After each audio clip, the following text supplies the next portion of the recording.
listening to Skeptoid. I'm Brian Dunning from Skeptoid.com. Student questions, food woo, and Iron Man at the airport. Wherever I go, speaking to student audiences, food woo continues to be the most prevalent theme that I run into. By food woo, I mean pseudoscientific beliefs about food. Some food is incredibly bad for you, but nobody has noticed yet. Or some food incredibly brings miraculous health, but the industry covers it up. So we're going to start this round of student questions with a few such beliefs. They all follow the same basic theme. Will this particular food, diet, or eating habit bring incredible health or incredible detriment, like I've heard on the internet? Sometimes claims that sound astonishing are true, but more often than not, they're just urban legends. Here's a perfect example to start with, an eating habit that your mother probably always warned you about. Hi Brian, my name is Chris and I'm a PhD student at the University of New England, New South Wales, Australia. I rarely eat breakfast until mid-morning, but people around me often tell me breakfast is the most important meal of the day, and otherwise suggest that I am sabotaging my own potential by not having a large breakfast. I have found conflicting reports online with few satisfactory sources on the subject. Can you find me a science-based answer to this issue? Thanks. One of the reasons there are no miracle weight loss products on the market that actually work is that the mechanisms governing your body's hunger cravings are really complicated, and still not even fully understood. These mechanisms probably also differ from person to person, but there is still a lot that we do know. For one thing, the connection between your stomach and your muscles is not direct. It's not like you eat something and then immediately use the energy from that food. Your muscles are kept supplied by your blood, and your blood is kept supplied by a number of storage systems and regulated by different systems as well. However, every so often your brain tells you that it's time to eat, and it might hit you with any number of biochemical signals that make you feel weak, or tired, or hungry. It's a complicated system, but as long as you get enough food in you every day, it's going to continue to work fine. How you feel throughout that day is another matter. Some people get those signals from the brain, those hunger cravings or periods of weakness or lightheadedness, sooner or more often than other people. Some people avoid them best by eating throughout the day, and some people don't really get them at all and are fine with eating a single big meal. It's really an individual thing. Short answer: if you don't feel you need breakfast, there's no reason for you to eat it, so long as you get those calories eventually at some point in the day. Hi Brian, I'm from the University of Florida and my question is about the medical benefits of papaya. A friend of mine who is from China recently told me that Chinese women think papaya will make their breasts grow bigger, so they eat papaya to make that happen. Is that at all factually based? And if not, do you know why it is so prevalent in Chinese culture? Thanks. If true, papaya would be the most in-demand product of all time. It isn't, which should suggest that not much proper investigation has found any merit to this belief. Breast size, like most aspects of the human body, is determined by genetics. Most women's breasts will enlarge if they put on weight, and papayas are high in sugar and calories, and are a great way to put on weight. So they're a fine way to grow your breasts, but only if you also want to grow the rest of yourself at the same time. Hello, Brian Dunning. This is James. I have been a student at Fox Valley Technical College, working to a degree in IT computer support specialist. I was wondering if natural sugar is so much better for you than artificial sugar, meaning apples, oranges, and other stuff, and artificial sugar, meaning candy, ice cream, and soda. Is this true or not? James, a molecule is a molecule. Sugar is sucrose, a disaccharide of glucose and fructose. That molecule is absolutely identical, down to the last quark, whether it came from sugar cane or from anywhere else, and whether it's found in an apple or it's found in ice cream. But what people really mean when they say artificial sugar is high fructose corn syrup, which we've discussed in depth on a previous Skeptoid episode.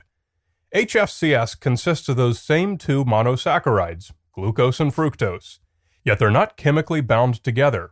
So it's still a sugar, but it allows the food companies the ability to alter the proportion between glucose and fructose in order to tweak the sweetness up or down.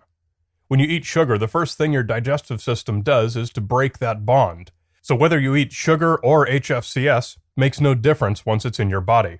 The media loves to report research showing some difference in the way your body metabolizes the two, as if alarm bells are ringing and telling us that HFCS is more harmful. But the overwhelming majority of research shows there is no significant difference to your body, just as basic chemistry predicts. The best advice is to avoid both of them, because any added sweetener is just extra calories that your body doesn't need, and will just make you fat.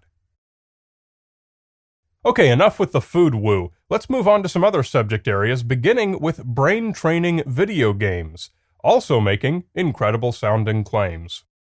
Hi Brian, this is Julian, student at University of Hildesheim, Germany, and I'd like to know, what is the real effectiveness of those brain training programs you can get on the internet or on gaming consoles? Some companies claim to be working with neuroscientists and to base their work on actual scientific findings, but I wonder, can you really enhance your memory and concentration just by playing a couple of simple games? We have a pretty definitive answer for this one at the present time. No. The good doctors and neurologists over at the Science-Based Medicine blog talk about this subject pretty often, and they've ably summarized the best research to date. No one study gives a conclusive answer, of course, but among the largest and best of these placed almost 5,000 subjects into 3 groups, including a control, and their skills were tested after 6 weeks of using brain training games intended to improve reasoning, planning, problem-solving, memory, attention, visual spatial processing, and math. The result? There was no statistically significant difference between the groups who played the games and the control subjects who did not. Save your money unless and until the data supports the vendor's claims. Hey Brian, I'm Will and I live in Doha, Qatar. I recently heard a claim that there are plants in the Amazon rainforest that can cure cancer. Is this true to any extent? Thanks. Yes and no. No, there has never been any good evidence that a single cure for any or all cancers has ever been found in any particular plant or compound, the way it's depicted in Hollywood, as when Sean Connery's character found one in Medicine Man. But yes, there are undoubtedly many more useful drugs still to be found in the wild. What many people don't realize is that compounds found in nature, from the jungle, the ocean, and everywhere else, have always been, and continue to be, the main source for most of our pharmaceutical discoveries. Some people like to think there is an us-against-them mentality, where the products of big pharmaceutical companies compete against nature's herbs. In fact, they are one and the same thing.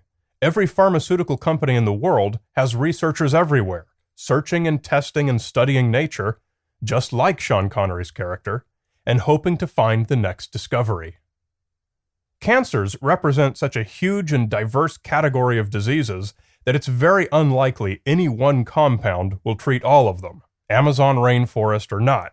But that's not going to stop the molecular biologists from pointing their microscopes at the jungle. Hi Brian, my name is Niklas Westerberg, and I'm a medical student at the University of Oslo in Norway.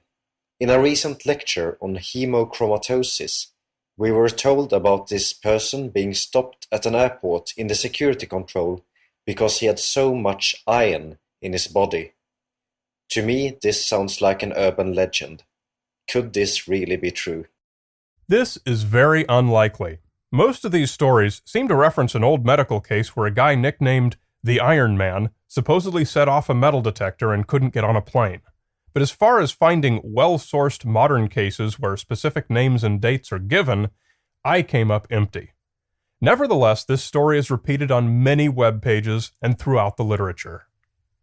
Hemochromatosis is a real medical condition, usually inherited, but it can also be acquired. As many as 1 in 9 men in Northern Europe, where it's most common, have this gene. The condition is usually detected sometime in middle age when the iron levels have built up high enough to start causing problems.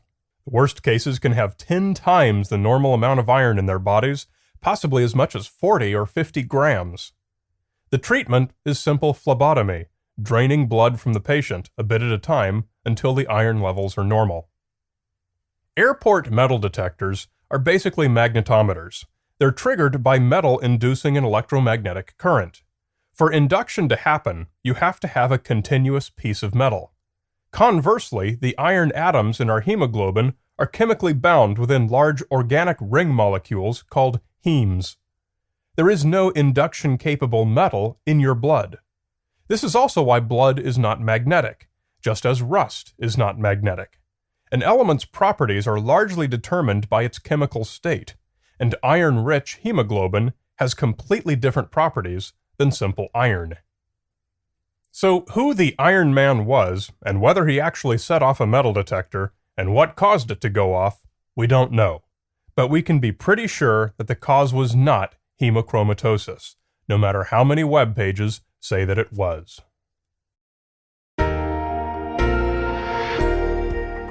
Every Skeptoid episode has complete bibliographic references on its transcript page at skeptoid.com, plus further reading suggestions if you want to know more.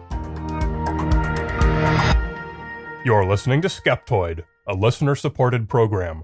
I'm Brian Dunning from Skeptoid.com.